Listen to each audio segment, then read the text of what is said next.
Uh, where'd that slip go? Sorry.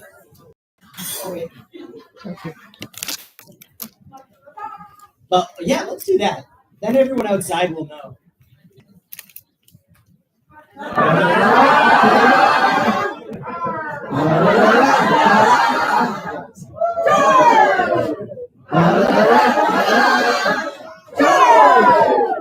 All right, that's so much fun. Kathleen, you're a genius. Okay, we are going to start this up. As you know, this is the Folk Hall of Fame announcements upcoming, followed by the auction. And uh, there may be some more announcements coming in a moment, but I just have to clarify something with my co-chair. Dave said he's ready. Where's Dave? Oh, there he is. Come on. Well, everyone give a warm welcome to our FKO, our Folk Hall of Fame. I'm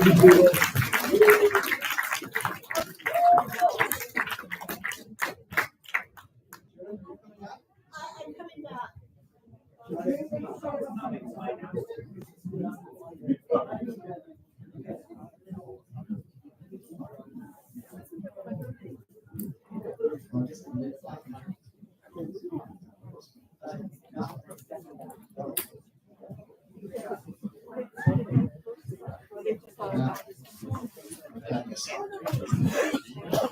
No, you said I'll just sit. Okay, well, I know there's a few people out there that have never been to one of these. If you don't know me, I'm Dave Heyman. I'm the founder and administrator of the Folk Hall of Fame. Tonight is the 31st year of this. A couple of them went through the COVID period where they were online, which I didn't really enjoy. I mean, at one time, FKO had a banquet, and that was the banquet that the Saturday night had the induction ceremony at it. This has been a love of mine for a long time, and those who do know me know that I don't like talking in front of people and never have. So I do this just because how much it's important to me.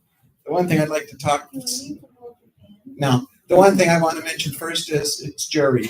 Okay, for those who are new to this, I mean, everything about Folk Hall of Fame, how it was developed, etc., is on the website.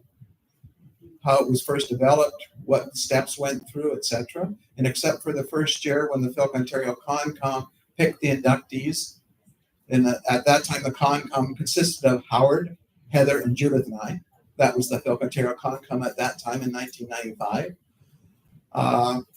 We decided we wanted to not wait another year, and since then it's always been a member of any of the conventions between FilKOntario each year. Now, of course, we have lost the East Coast rotating conventions. We lost Concord, and we lost Conflict. So 2 or 3 years ago, I can't remember, I said, okay, I think I want more people. So I worked in the community and I said, okay, I've got 2 people who have been helping me with nominations, etc., for a long time, who are also very involved in the community. The first one was Randy Hoffman, who runs Confluence in Pittsburgh and has brought a lot of filkers a lot of people into the Phil community because of his music program. And the other one, of course, was Lem with the online. And this year I thought, okay, people have been saying, we've got a lot of people in. I mean, the file I send out has every nomination I've ever received. So if you've sent one in, it does not get lost. I get people renew them, and then I'll say, well, do you want the new one or do you want a combination, etc. And it's been going long enough that a few years ago I started putting what year they were for, so we know how old they are. But we've got people in there that a lot of people don't know the names because there's a lot of new people in the community. So I said to myself, I'm going to add 2 more people this year.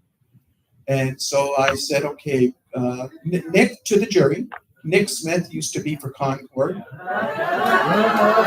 So I brought Nick back. He was more than willing. He's still, he's kind of Southern California. And I asked Kathleen Sloan, who's also been a lot longer than us, even though Judith and I have been doing filking for 34, 35 years. And Kathleen gets to most of the conventions, at least the North American ones, so she sees the people. So I'd like to mention the jury, since it's not in the rest of the jury, since it's not in the book. So we have Steve McDonald from Germany, who is the kind of the filter lexicon called DFDF. It's him and his committee. CJ Uberall, she's in a rotating convention with.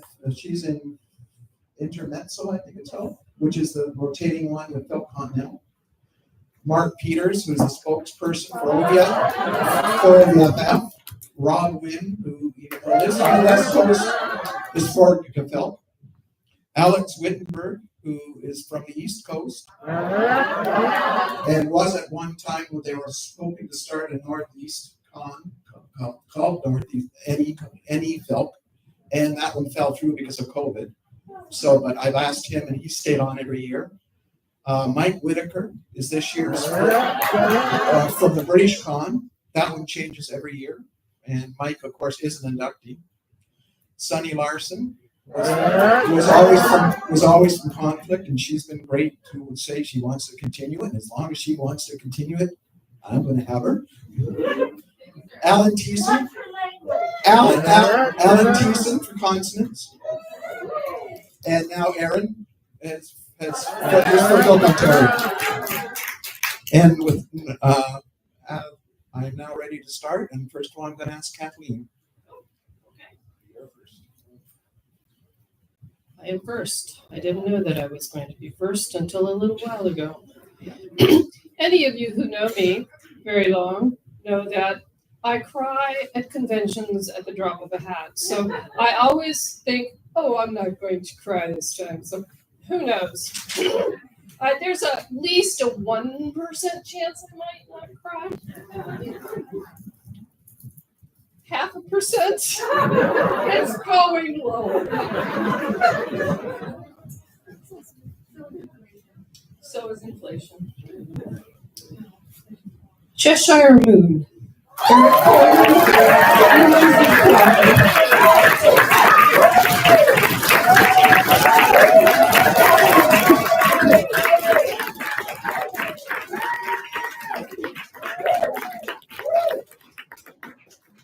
0%. Eric Coleman got his performance start in punk music and stand-up comedy. He was singing, songwriting, playing guitar and drums, and hanging out with a series of punk bands in Iowa before settling into playing at a 7-year stretch of open mics, coffee houses, folk festivals, and science fiction conventions. His song, Bang My Bald Spot, was played multiple times on the Dr. Demento show during his time. In 2007, Daniel Gunderson acted on Eric's suggestion of a hard rock folk band and formed the band Toy Boat, with which Eric played drums until hand ailments and surgeries forced him to stop in 2012. While Eric was a member, Toy Boat was nominated twice for a Best Performer Pegasus Award. Meanwhile, Lizzie Crowe was growing up in a literary and musical household, starting to write 2 novels and composing a piano piece by the age of 17. In college, she worked at a bookstore and built basic websites to pay for her primary hobbies, Star Wars and Sailor Moon fandom, and Renaissance reenactment. As a member of Shire Cool Column in the SCA's Kingdom of the Middle, she discovered madrigals and briefly became a soprano of the realm before moving to Chicago. There, S.J. Suge Tucker persuaded her to attend science fiction conventions and introduced her to Filk. Soon after, Lizzie was running music programming at MuseCon, doing so from 2011 to 2015. Eric had been writing music that was not a good fit for Toy Boat, and that he didn't feel he could do justice to as a singer. After hearing Lizzie's amazing voice, there it goes! At a WindyCon in 2009 Open Film, He asked her to join him on stage at CapriCon 2010 to sing some of this material. Thus began a personal relationship between them that led to their marriage, and a musical relationship that led to the formation of their folk duo, Cheshire Moon. The duo has recorded 4 albums and 2 EPs of myth-punk style filk, have been guests at many filk and SF conventions. In 2014, they won 2 Pegasus Awards, Best Filk Song for Snow White Red Road, and Best Performer. They have no comparator within the filk community. Their originality is a rare and beautiful thing. Significantly, in 2018, Eric founded the weekly FilKcast Song podcast.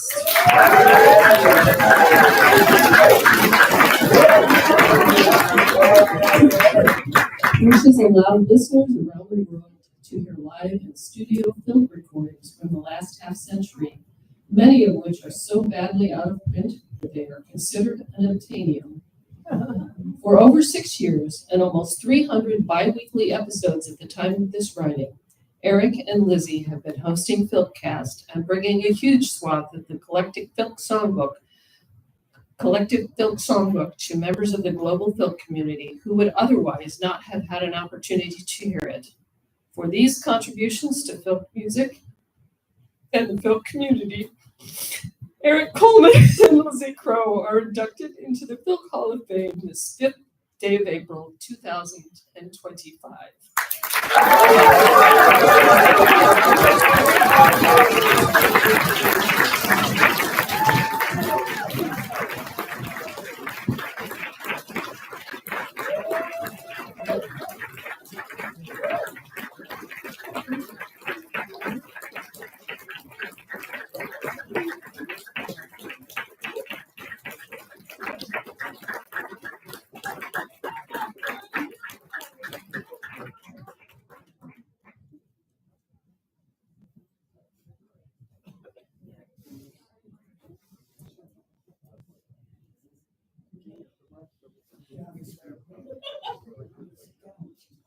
Kathleen was talking about crying.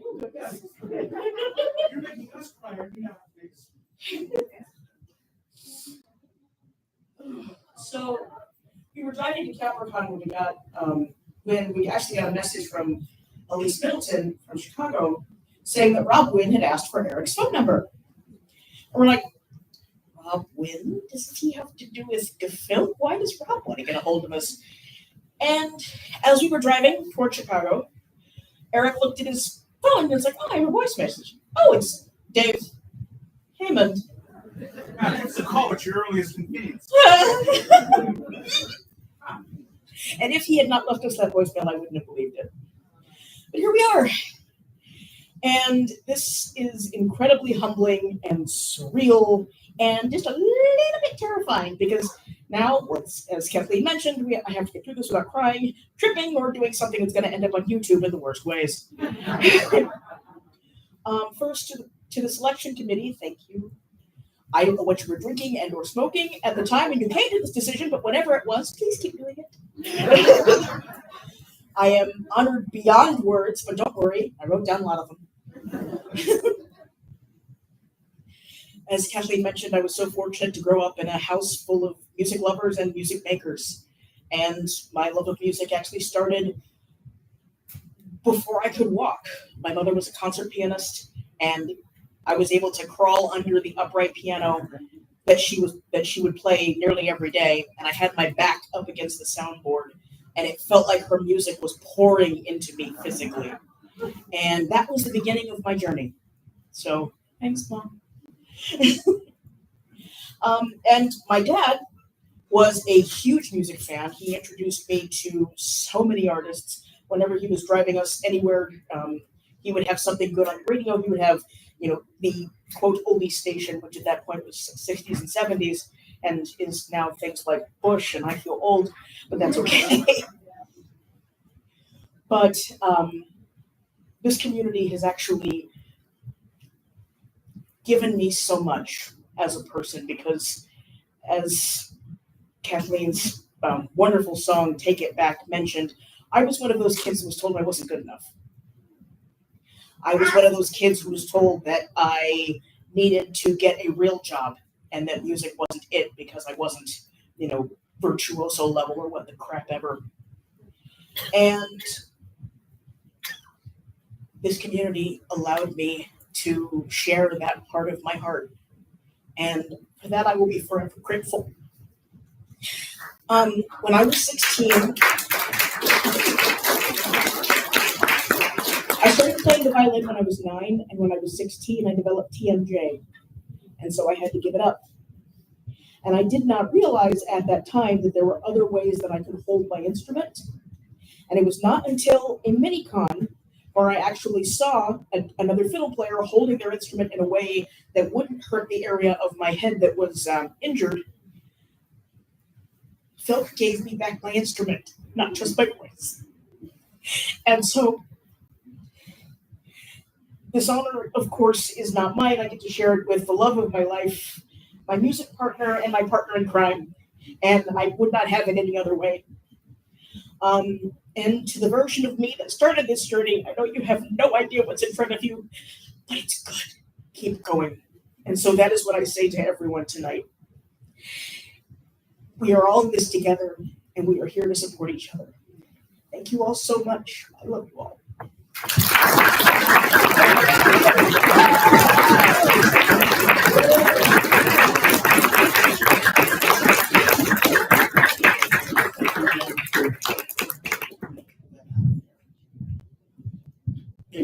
You got one. If I download that, I can't see it. I'm getting myself arranged here. I'm supposed to follow this stuff. Kathy, no, I've got it. Kathy was like, I'm not going to cry. And then she started crying. And we're both in the bad in her eyes. I keep waiting for someone to say there's been a terrible mistake. Because if I don't say that, you're going to wonder who's up in her. I have this theory. Keep it over here.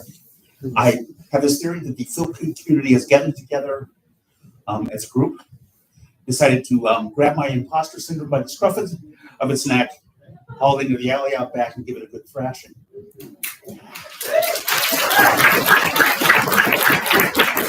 Now, me being me, I know that it's going to be bad, but that's just me. I spent a lot of my life as a loner. I spent a lot of time. I had a couple. I had a close friend or two. I'm reading here because I don't improvise as well as she does in these situations. She had an outline. I have words. I had bands. I was in punk bands. I was in synth bands. I did a whole lot of strange things. I had a great gaming group, but I spent a lot of time, in my apartment with my books and my records. And the punk crowd that I hung out with was baffled by the other music that I listened to. And Jane always says that I have the most eclectic taste of music that anyone she knows. I like that. And my gaming group was baffled by all of my music. They were just like, I don't get it. And they're also baffled by the punk crowd. That's a really different story. But music was always the thing for me. I remember going to a folk festival in Glenville, West Virginia, where I'm originally from. Yeah, I'm originally from rural West Virginia. And I was probably 8 or 9.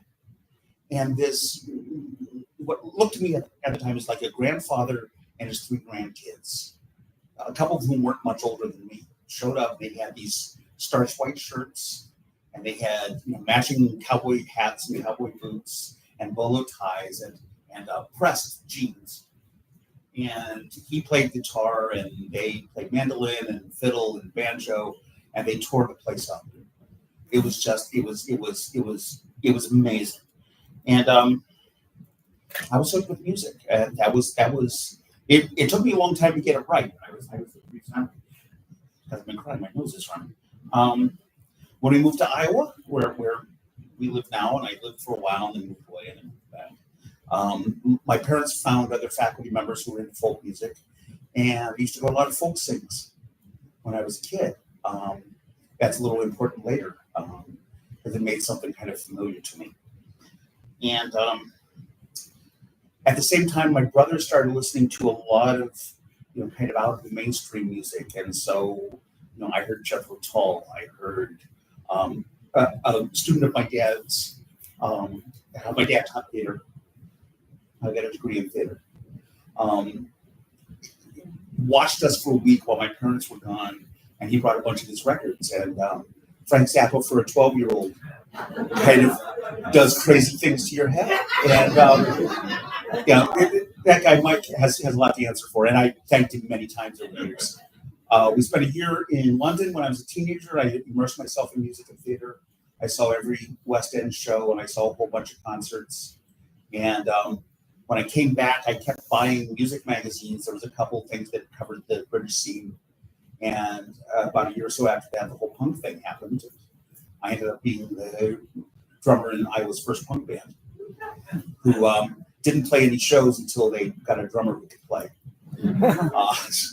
Then they only played a couple times, and they broke up. But I was part of that scene for years. That to me was the first place that I kind of felt a little bit like I belonged, because it was a bunch of scruffy misfits making music that was a little outside of the norm, singing about things that they wanted to sing about.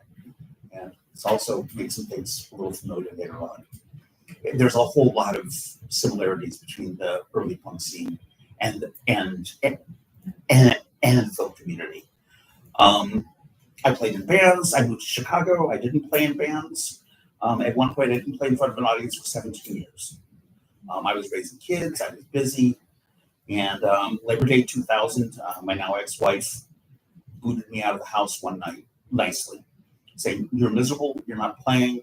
There's an open mic on Sunday nights. You don't have to be up tomorrow morning because it's going to be Labor Day, And I went, and it went well, and that became my practice space for 7 years. And that's where I worked out. Anyone who ever saw me play solo, all of those songs were worked out there first. Then I worked at a computer store.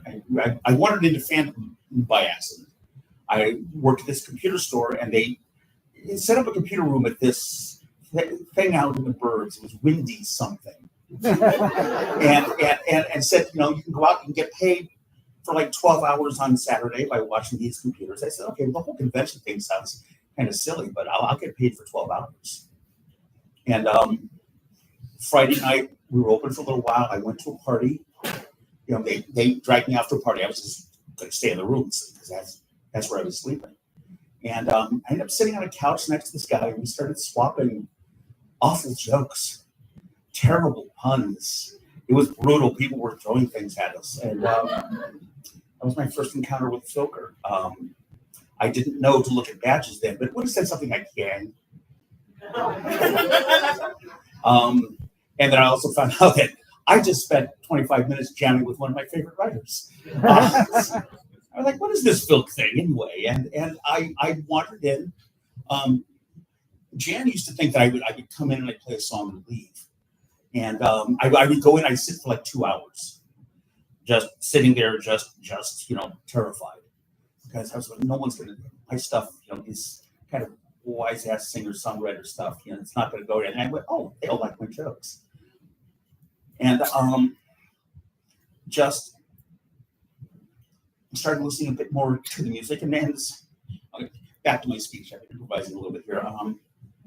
As I said there just a moment, in those early circles, I met someone who was helping me in ways. Thank you, Jan.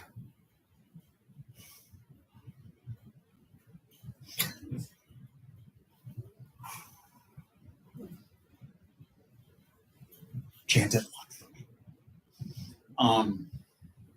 Because FilCast has become about those single voices. One of the things I'm looking for in all those old con tapes is a name that I don't see anywhere else. I want to mention a friend. Give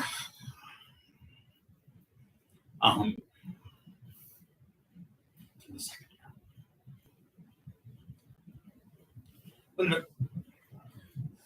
Linda Sugar was kind of my first fan. And she liked the funny stuff. She liked the serious stuff. And she encouraged me. Lost her a few years later.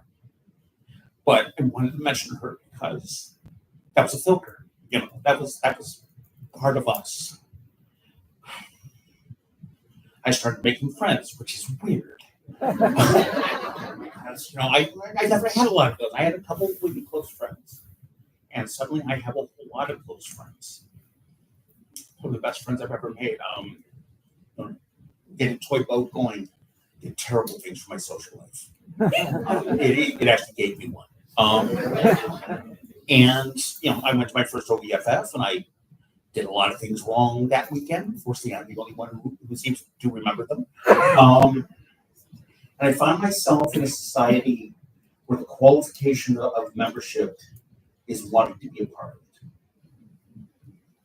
it. Then figuring out where you fit in it. And along the line, also, a lot of my attitude changed. If you heard my solo stuff, it was very snarky. It was very funny, but there was an edge to it. And a lot of that was influenced by my first marriage. But I decided that it was time to push toward the positive. And Lizzie and I have talked about that a lot. Some of you have been the victim of that, of us charging up to you after you've done something, played a song or something, and ranting and raving and being us. And we mean every word of that. I would not come up and lie. First of all, I do want to apologize though to the people that I lied to this weekend. There's a couple of you. But my first couple of years in Philk, I was in a state of shock, and then I really listened, and I learned. I heard the passion. I heard the cleverness in the wordplay. I heard the fun, and I realized how much I loved the music. And I realized how much I love the people. I want more of this than I thought I did. I'm sorry, I'm taking a long time. Toy Boat happened. Toy Boat was playing at a DuckCon, and I was walking down the hall minding my own business, and some friends of mine came up to me with someone I didn't know, and I had no idea how that moment changed my life. I thought she was really cute. I thought he was cute. And we ran into each other a couple of times over the weekend. I was like, there's a lot more than just cute going on there. I developed a huge crush on her because she'd never be interested in me. Yeah, about that. You weren't supposed to be heckling me.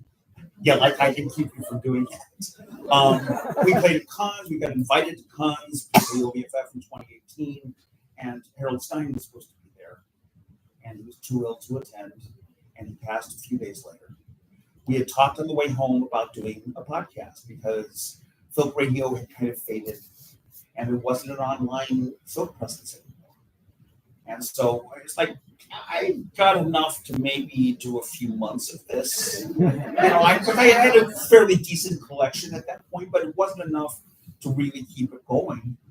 But I thought, okay, we will throw one out. If I get 20, 25 people download it, I'll be happy. And over the weekend, it was 100. And I was like, okay.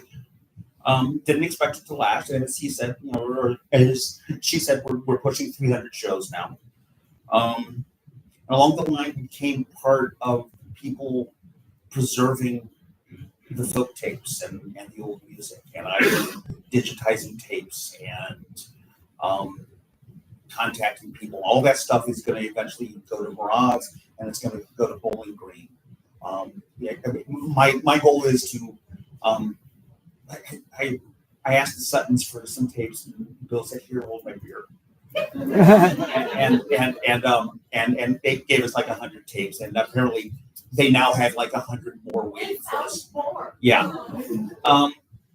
But once again, is that I've been looking for those single voices, that one recording we have from somebody, because that is such an essence of who we are, of what we are about, is that one voice in the circle. And we get up on stage, we make a lot of noise, but the important part are those people.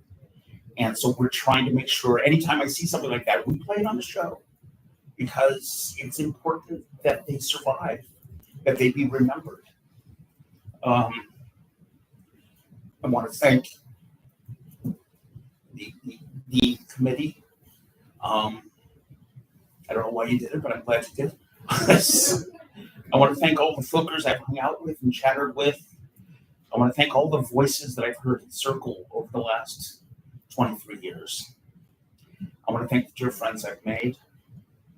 I want to thank my family here tonight. All of you.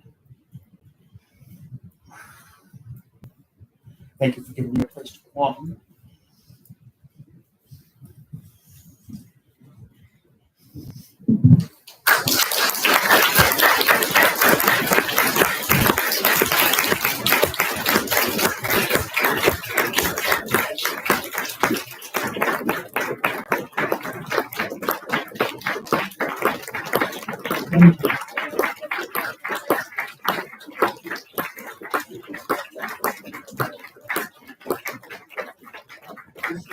Just remember, folks, that it's because people like you out there send me nominations that I can then send on to the jury that this can happen. And I know there'll be people who will hear and have said, oh, I heard a lot of that, or gee, I just heard the speech for their induction. I can remember writing a lot of that. That sometimes all it takes is one more sentence of something new that when somebody sends in to me, that the next year the jury looks at that, because I send them a whole file, but I also send in what was received that year. So the people that have been doing this for years saying, oh, this is new for that same person. So that's all it'll take sometimes. So you may think that, oh, I sent one in 5 years ago, but I can't remember what I sent, or I know something new about that person. So that's when you have to start remembering to send me that. Because if I don't get nominations, yes, don't get me wrong, there's still, I don't know, it's probably 40 pages somebody prints it that I sent out in the nomination file. In tiny print. So anyhow, I would like to now have Judith come up for the next. Yeah. And contrary to possible popular belief in the room at the moment, this is not a Philk revival. We don't have to go and do praise be to Philk, okay? It's intended to be a recognition of excellence. And excellence I have the honor of introducing with TJ and Mitchell Burnside.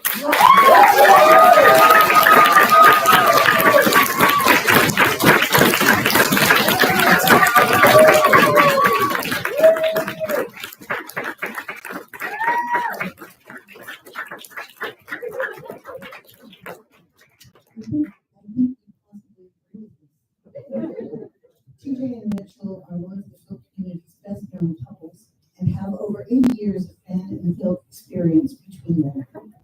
TJ's involvement in Bendy and Philk dates back to 1975 when she attended Star Trek conventions like August Party and Shorty. Despite only being in her teens, she immediately began publishing a fanzine, Fisarius, and writing con reports.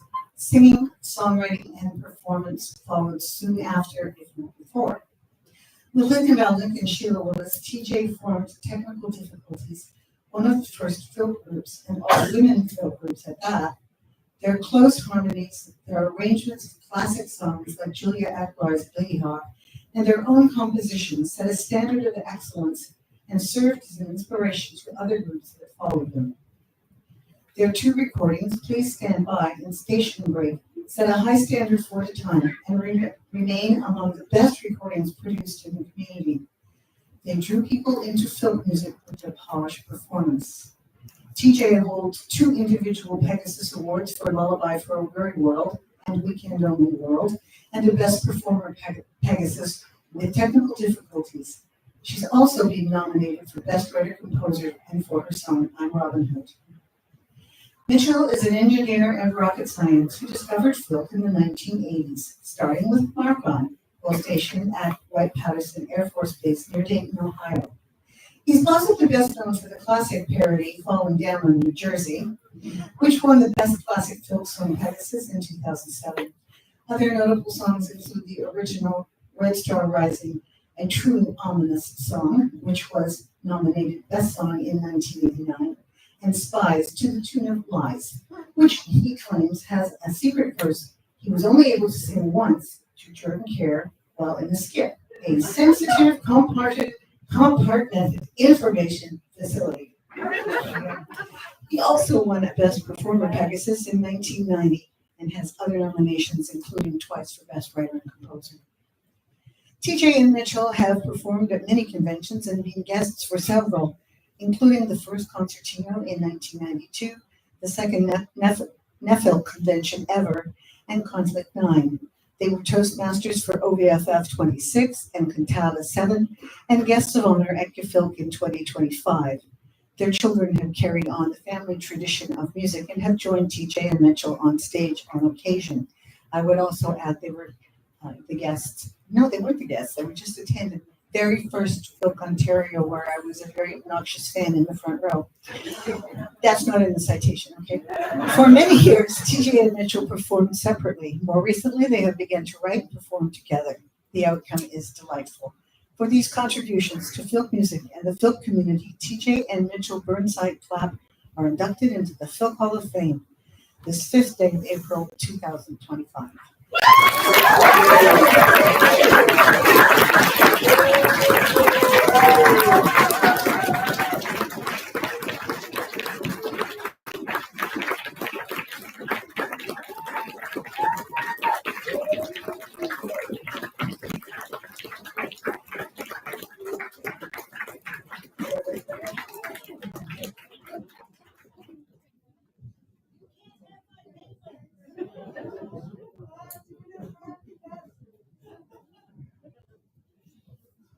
Thank you so much.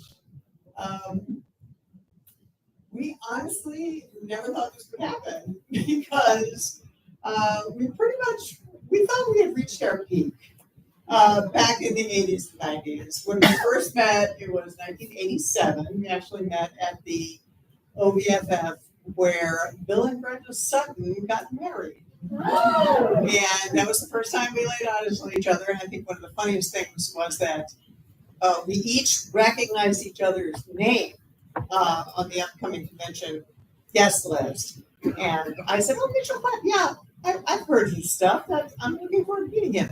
And our mutual friend, Mary Kay, who was not yet married to Jordan. I think that's the weekend that all of that happened. Yes. Also, just the same weekend that the Rocky Horror Muppet Show was performed for. I believe the first show of the time. But Mitchell saw my name on the list of attendees and said to Mary Kay, TJ Burnside is coming. I'd like to meet him." And yeah, I've heard his songs and I like them. And Mary Kay said, "Oh yes, Mitchell, you would like to meet DJ. You just don't know why yet." It all worked out, and we conducted this ridiculously romantic coast-to-coast relationship because when we met, I was living in Boston. He was in Dayton, but he had just been accepted to the Air Force Test Pilot School at Edwards Air Force Base. So he was on his way to California. I was in Boston, and so we spent a good year with him there and me there. But I had this nice, cushy software job that sent me all over the place on business, and I would figure out ways to make my business trips line up with trips that he had to take for Air Force Test Pilot School, and of course ways to just get out in the vicinity of California. He would find ways to come back to Boston. And after a full year of that, we got married. And at that point, I really think we did start collaborating a bit, but mostly we got to work on building our backup singers, which were our children. And we kind of dropped out of sight for a while. And for that reason, I really thought that people sort of forgot about us. And, we had a great time. We wrote a lot of songs. We had a good time. But there was a good 20 years where we were pretty much busy raising kids. Didn't go to too many conventions. And then all of a sudden we started getting invitations again. And people somehow still remembered we existed, which I thought was amazing. And and so on and off, over all these decades, we've somehow managed to stay in the eye of the filming public, which I am so grateful for, because it's always been a huge part of my life and just so meaningful to me.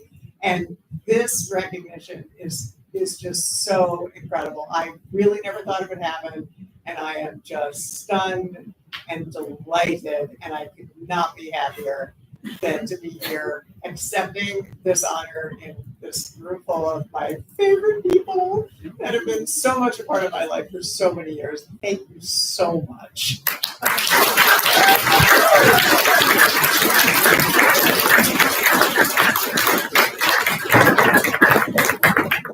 That long distance courtship was definitely a thing. We got to the point where Continental was sending our frequent flyer statements to us in scientific notation. But it did give us basically a free honeymoon to anywhere we wanted to go in the world. So that was kind of great. And in a life filled with many blessings, far more than I deserve. I think that the film community has given me the greatest of those blessings, which is the opportunity to meet the person I love the most in all the world, including I think pretty highly of myself, maybe a little too high. But this was, in a life full of many, many good things that happened to me, this is the best. And it is because of the film community that happened. I remember the first open film I went to. It was in Marcon, at Marcon. It was in 1986, and it was transformative. I played, the handful of songs I knew. I had written nothing, but I had a handful of songs that I could play from other people. A lot of Australian stuff. I had not yet completely learned how to code switch my accent in North America, so I struggled with that at the time. But the thing that I take from that first film was listening to Barry Childs Helton play Stairway to Fandom, which ended with a line that summed up everything that I love and revere about the film community, the opportunity to belong but not to conform. And there are so few spaces in our lives where that is even an option, that the space we're in this community is something that needs to be cherished and nurtured and invested in. And so for that reason, I think my greatest thanks goes to the people who run the Film Hall of Fame for curating and investing and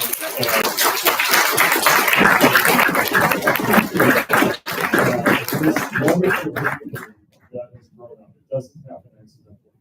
And my appreciation and reverence for what's been accomplished in film has a lot to do with the efforts of your concepts. Thank you very much.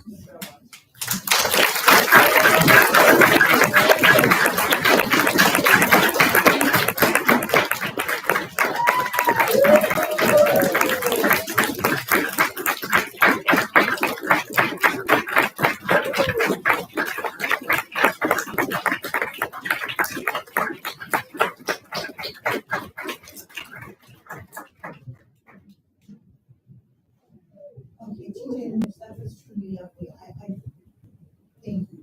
Thank you for thanking us. And we do it because we love this community so damn much, just like most of the rest of you do. And I am going to cry if I say even one more sentence. I was just going to finish off that normally the concert setting for tomorrow will be a little bit different than usual. Last year we had 4 different people. We had 3 inductees, and Kat Faber had not been able. She got her induction at COVID time, but wasn't able to be there live to do a concert, so we added her. So we actually had 4 inductee concerts last year. This year we've only got 2 inductees, but what I decided to do, and I talked to Erin about it, and she agreed, I picked from the community inductees that are here, I picked 5 people who agreed to do 1 song each. So the concert tomorrow, there'll be 2 people from who are current inductees. Then there'll be Eric and Lizzie's set, 5 songs, and then there'll be 3 other inductees in the past up doing 1 song each. And then the last 5 songs will be TJ and Mitchell with their set. So that's the format for tomorrow afternoon. So it'll be 15 songs in the concert. At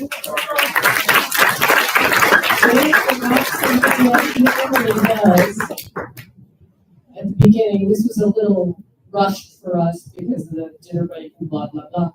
But Dave forgot one of the things he usually does, which is, would everyone who's in the Film Hall of Fame, who's present, please stand up, including the new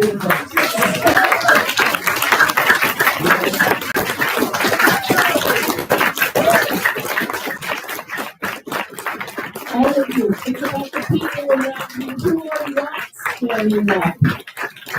And think about sending in nominations for people who weren't standing up and people who aren't here that you know who deserve to be in the Film Hall of Fame. Even if you know a little piece of their history, send it in as a nomination because it all comes together as a whole. We're going to take a 5-minute break, and then we're going to have the Interfilk auction, voice auction, that's going to be very, very short. And I believe Aaron or Chris is going to make an announcement. You did want to make an announcement about the room change. Somebody did, right? Is that what you're going to announce? Something else? No, I just wanted to add about the Folk Hall of Fame nominations. We are aware that the form on the website is broken, and very soon we hope to be switching everything about the website over, and we will be getting that fixed. But in the meantime, you can email your nominations to Dave Heyman, so you don't have to wait for the form to be fixed. But you can. Just send the nominations.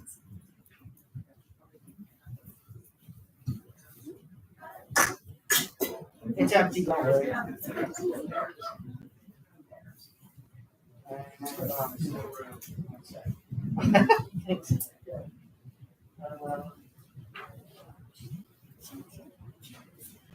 There we go. Hi, everybody. I have 2 announcements. Well, actually, 3. Do you remember the details? Can you think about it? Yeah. I'll do the other one. See, you can let it calibrate. Okay, we've got 2 announcements. First one is a convention announcement. So, KeyCon 41 in Winnipeg, Manitoba will be May-long weekend. Guests of honor, Wolfgang Clausen, music, and Jim Butcher, author. Dandelion Inn, Filk Suite with Morva, Alan, Dave, and Elizabeth. That's what the note says. Talk to, Dave and Elizabeth if you want more information. And the second announcement is very related because on that note, if you have a con or other fetish event to announce, please go to the registration table and fill out an announcement slip. And we will get these announced before the end of the con. Okay, unless there's a different room change that I'm not aware of, that was just that the superheroes and supervillains theme built with Sean is going to be in this room instead of downstairs. So superheroes and supervillains with Sean in Savoy, Loud Folk is downstairs. Okay? All right, thank you.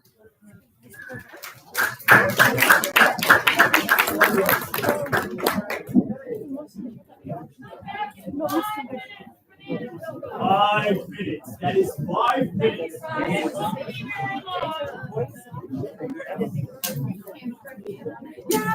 Everybody who was sitting on this generous musical instrument thing is going to be open auction. The voice auction. Genau. Ja. Ich komme dann.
All right.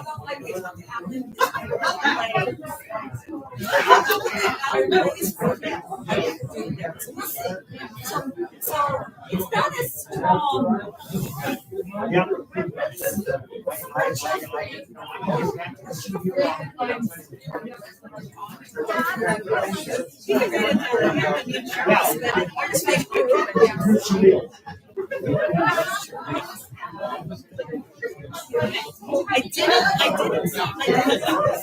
I was disappointed just you so I thought I would wait so it makes that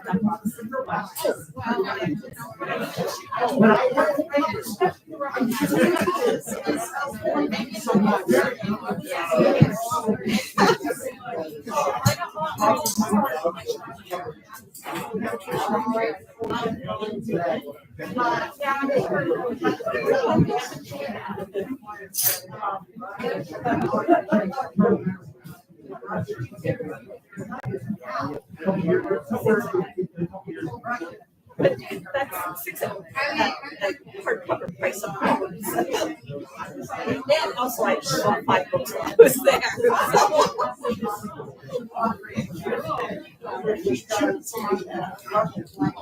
Yeah, it's on the outskirts. It's like let's go right into the heart of the city. And the easiest way to do is because when I'm now working my way through and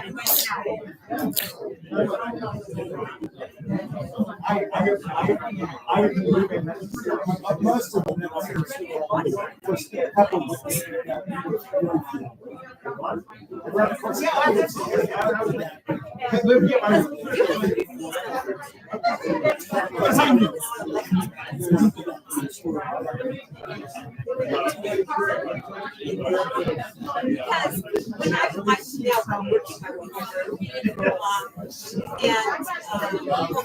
she really doesn't want to do it, so it's just raising my file. I've got a silly idea. Support it forever. I wanted to have a silly idea.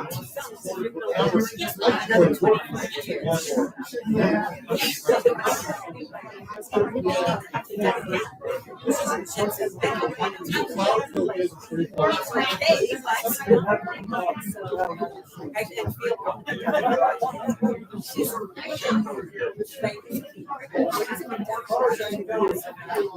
she is one step above. As far as I know, I don't have to do coding.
These are all wired, right?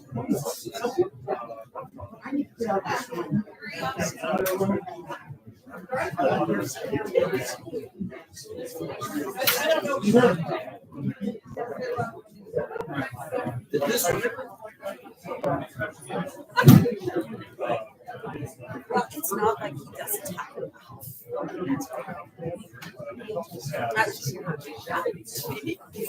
Their guitar when I bought this. Okay, folks, it's about time to start the interview auction. Come on up and sit down. Get maybe somebody to poke their head out in the hall and just say, we're gonna start the auction. Tell you, don't go away. I don't have any money. I went to back this afternoon.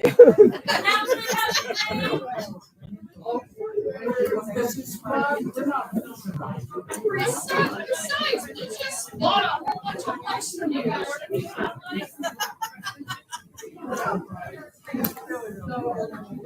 I have a feeling this is going to be a reasonably short auction, and since everybody ran off to do open vote downstairs and whatnot, I think it will be relatively short. At any rate, so the few of you who are here, we are depending on you to bid. So I may run downstairs actually and just make sure that people know that that musical instrument is going to be done in voice. Actually, could I have a volunteer to run downstairs to the FilKs downstairs just to let them know we're starting, and to let them know that the that musical instrument is in the voice auction. Thank you. Someone whose knees are still intact. Yay! My name's Kathleen Sloan, if you don't know. I am the president currently of Interfilk because I can't get anybody else to do it. Judith Heyman currently is our secretary. Dave Heyman is our Canadian treasurer. And there's a whole passel of us, but I think those are the only ones who are here who are directors. And rules for the auction. We have several volunteer wenches. If you want the wenches to wench you, and you have to bid high, you have to bid over 100 to get a wenching. But if you don't want the wenches, we had it before Wakanda. The wenches will not come near you if you do that. They will look with very sad eyes at you, and we have very effective sad eyes. Anybody here not know what Interfilk is? Okay. And would anyone who's present in the room who has been a previous or announced future guest please stand up? No, that was Phil Hall of Fame. Yay! Thank you. I did a count earlier, and there are 25 previous and future Interfield guests here at this convention. And your donations and your money sends people here. Although this year we are giving a lot of stuff towards FilKOntario because right now they need money more than we do. And without further ado, I will turn you over to our auctioneer. I always could turn her head. Okay. Are we ready? Are you ready? All right. Turning away from past and future Interfield guests. Okay. First, let us turn to our present Interfield guest, Beth. We actually have 2 items in this auction donated by Beth. Everybody saying thank you, Beth. Thank you, Beth. Very welcome. This first one is an electronic copy of the chords and lyrics for all songs played in this afternoon's Interfield FKO set. Great additions to your songbook. She's only asking a minimum bid of $5. We'll start there. We have 10. 10, do I hear more? 10, do I hear more? This is a good collection of songs, folks. Great stuff. You should all learn it all. 30. We have 30. 40. We have 40. 40, do I hear more? 40 looking for any advance. 45. We have 45. 50, we have 50. 50. The mask doesn't help. We have 50. 50, do I hear more? Which you will get the 50? 55. All right. 60. 65. 75. 75.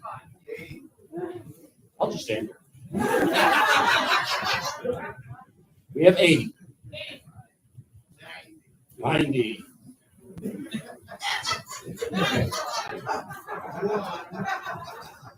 100. Yes. All right, we have 100. Wedges. Yes. We have 100. 100 looking for more. 100 looking for a little bit more.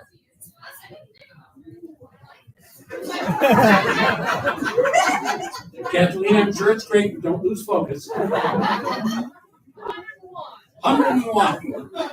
We have 101. 102. Come on, folks, we got those to get to. 105. 110. We have 110 once. 110 twice. Third and final, sold for $110. Can you run that over? All right. Okay. You have a rare opportunity here, folks. Kathleen just has told me, she donated this, that this is a silly item that's just here as filler. You have an opportunity to prove Kathleen wrong about something. Go ahead, do the demo. It's very hard to do that. You don't have to keep the penguin on it. It is a lanyard. But look, wait, there's more.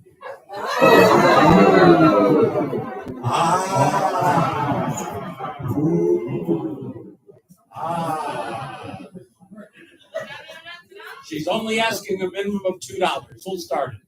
5. We have 5. 5, do I hear more? $5, do I hear any advance? We have 8. 8, do I hear more? $8, do I hear more? 10. We have 10. We have 2 10s. We'll break it. 11. 11. We have 11. 11, do I hear more? We have 12. 12, looking for any advance. $12. This is a real easy one to jump in on, folks. We have $12. $12 going once. 12 twice. Third and final, sold for $12.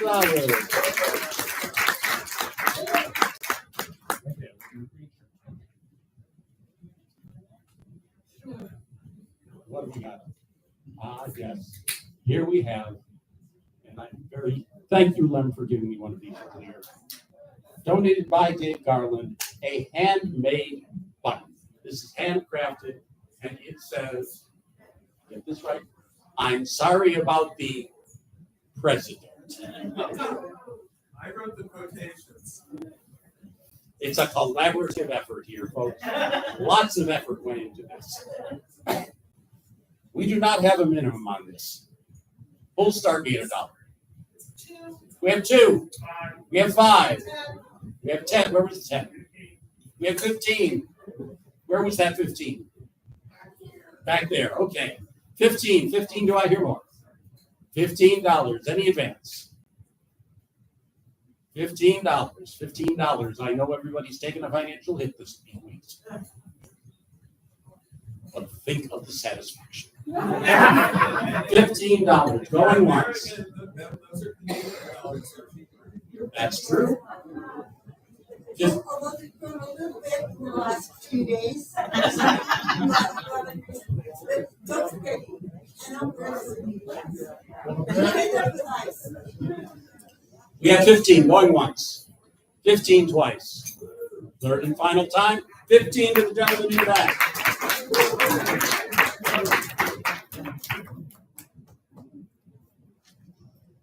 Yes. Let's start.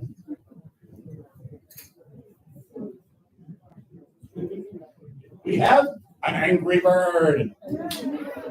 Actually, what we have is a flash drive that looks like an Angry Bird.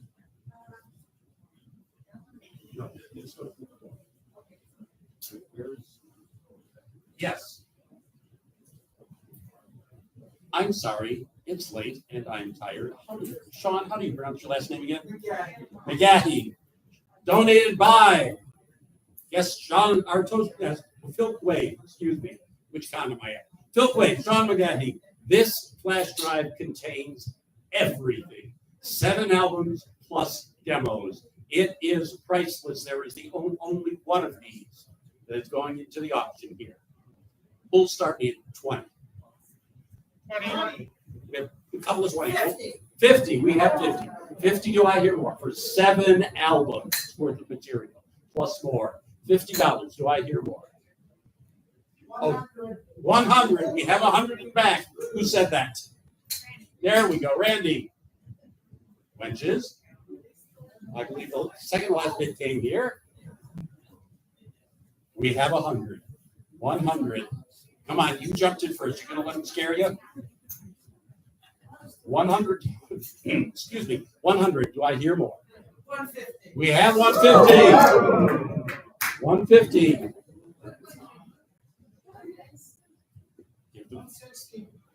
160 was that? We have 160. We have 160. 160. Do I hear more? We have 175. Thank you. 175. Anything else? 175. Going once. 175 twice. Where was that? 180. 180 from Kathleen. Oh, good. She's going to stay in one place. Save some shoe leather. 180. Do I hear more? 200. 200. 200. Do I hear more? $200. Do I hear any advance? $200 going once. 210. 210. Do I hear more? 210. 210. Say again. 220. 220. 221. We have 221. 221. Do I hear more? 221 going once. 250. 250. 250 going once. 250 going twice. Third and final. Sold. Very musical Angry Bird. Full thing. And would somebody please bring me a glass of water?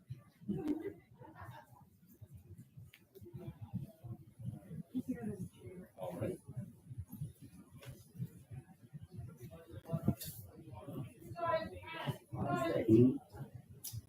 All right, so this one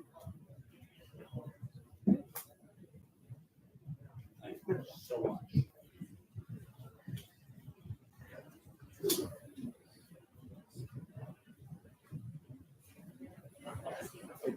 Beat you to it. We have another flash drive. This one,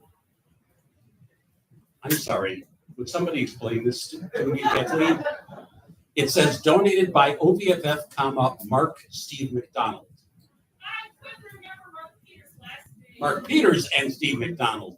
This flash drive contains the complete OVFF Pegasus concerts from 2023 and 2024. Yeah. Ooh. This is a big one, folks. And who's going to run this? Whoops. Sorry. They're only asking a minimum of 25. We'll start it out. 25. Oh, come on. This is like 6 hours of wonderful music. We have 25. 25, do I hear more? $25, do I hear any more? What? If you manage to get this back to OBFF, you will get the concerts from 2025 as well. You don't have to attend, but the drive does. You just have to get somebody to get it there and get back to you. But then you'll get yet another Pegasus concert. And this goes on year after year after year. So once you get one of these, you get the concert. All right. Where are we at again? 25. We have 25. 25, do I hear more? I'm sorry, say it. 50. We have 50. We have 60. We have 60. 60, do I hear more? $60, do I hear more? This is a hell of a bargain right now, folks. $60, any advance? 70, we have 70 in front here. $70, do I hear more? 70 going once. 70 going twice. Third and final time. Sold, Larry, $70.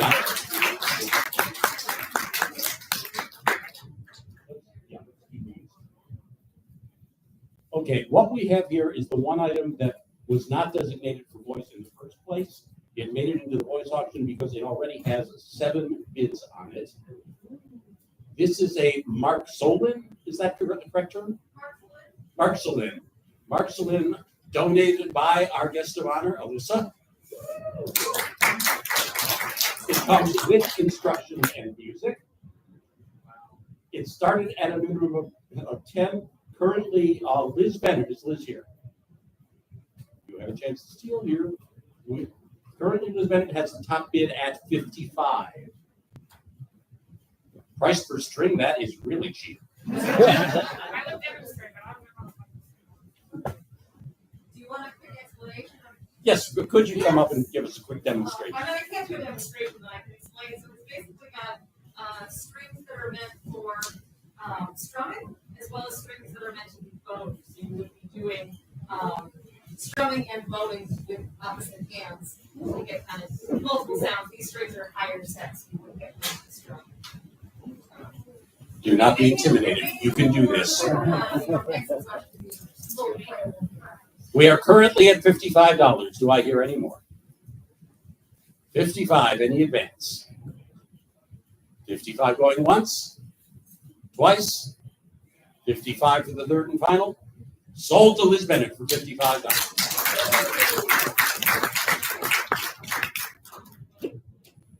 guess we're down to 2 items. Here we have the penultimate item. And this is incredibly cool. Also donated by Alyssa Yeager. This is a Rhiannon Clark song journal. This is an original journal where Tiny Kraken and dozens of other songs were written. Yes, these are the original handwritten lyrics and chords documenting the work of Rhiannon Clark. Yes, serious wow here. Covering songs from 2015 to 2020 includes unreleased lyrics. Who's going to start me out here? We have 25. 25, do I hear more? We have 30. 30, do I hear more? $30. Oh, this is rare, folks. This is truly one of a kind. We have 50 in back. We have 50 in back. Do I hear more? 75. 75 from Kathleen. 75, do I hear more? We have, from where? 100 in back. 100, do I hear more? $100. Do I hear more? I'm sorry? 125. 125. Do I hear any more? 200. Where was that? From Randy. 200 from Randy. You just frightened Kathleen. Don't be. $200. Do I hear any bids? 200 once. 200 twice. Third time. Sold to Randy for $200.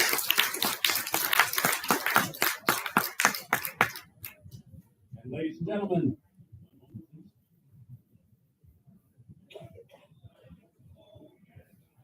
the final item. Once again, donated by Beth Kinderman. And this is about as one of a kind as it gets. This is a custom original song. Beth will write an original song about a topic of your choice and provide you with a demo recording of it. Looking for a minimum of 100. 100. We have 100 for Kathleen. 100. Do I hear any more? Shall we let Beth speak on this a little because she has things to say? That would be a good about thing. this. Please come up. Have so.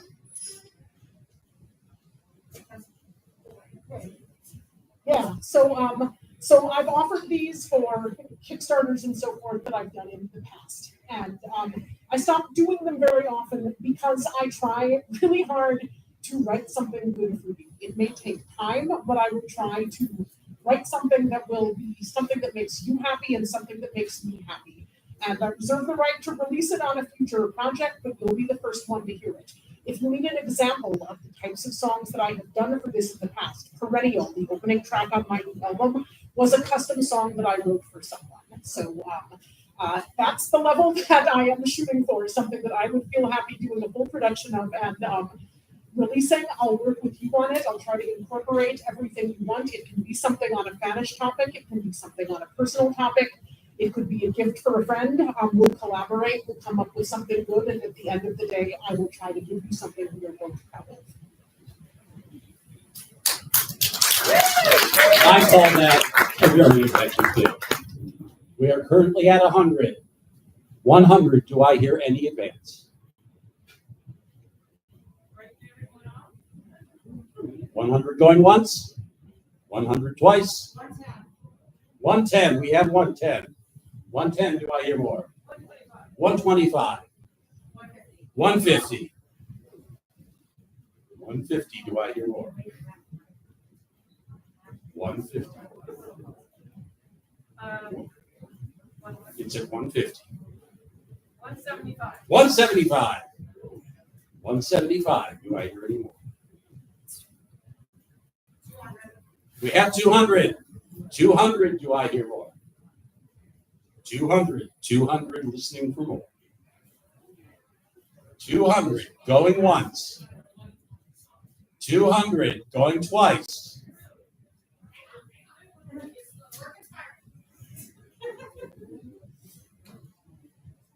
No threats. Oh.